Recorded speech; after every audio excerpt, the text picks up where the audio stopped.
What up guys, how you guys doing? I'm Talis and we're back with another how to slice. In today's how to slice video, we're going to be checking out some awesome Christmas tree ornament. So let's go to the video. So this is the Santa Claus tree decoration. As you can see, this is a really nice model to print for Christmas. And in this video, we're going to be checking out the best print settings to print it. So let's go. So as you can see, we got two parts right here. So the lower half of his face and the hat and a pin to connect both of the parts.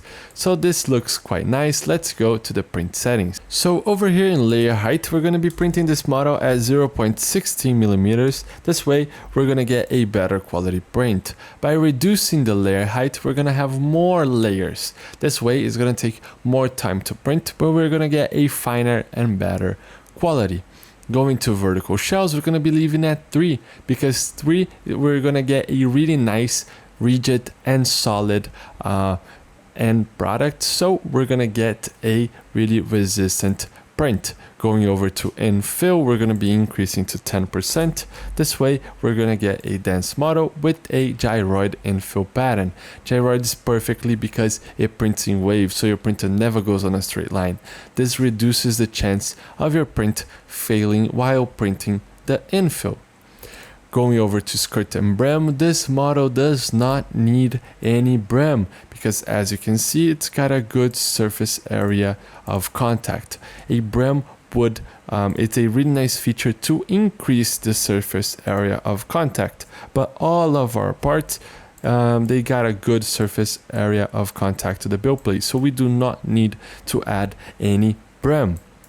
But if you have some issues with some bed adhesion, so your models keep unsticking from the build plate or tipping over, I would recommend always cleaning your build plate with some isopropylic alcohol or detergent so you can get a good quality print, and it's going to increase the bed adhesion. This way you're going to be removing all of the dust and oils from your finger that will impact the bed adhesion.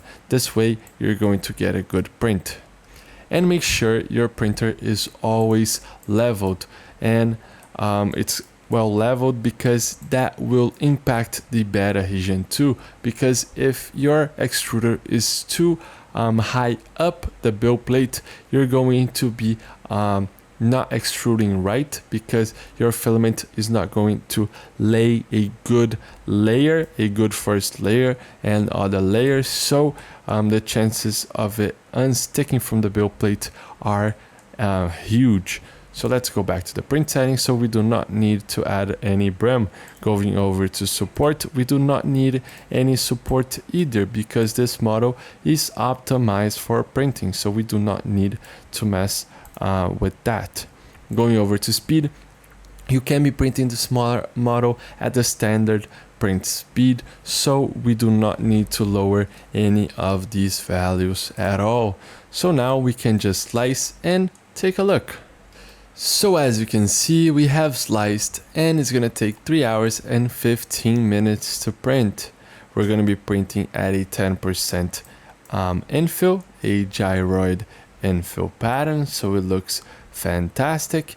And as we can see, if we go over to speed, you'll see that it reduces the speed while printing small perimeters such as this hook right here, and it's gonna take 3 hours and 15 minutes. So grab a really nice filament that you have laying around and print this model. So the models are ready to print. Make sure you check out stlflix.com for more models like this one, and I'll see you in another one. I hope you guys enjoy it. Those slicing videos are an initiative from STL Academy, which is the educational project from STL Flix. So if you guys want to learn more about 3D printing, you could check our description and look at STL Academy courses. And don't forget, see you guys at the next slicing.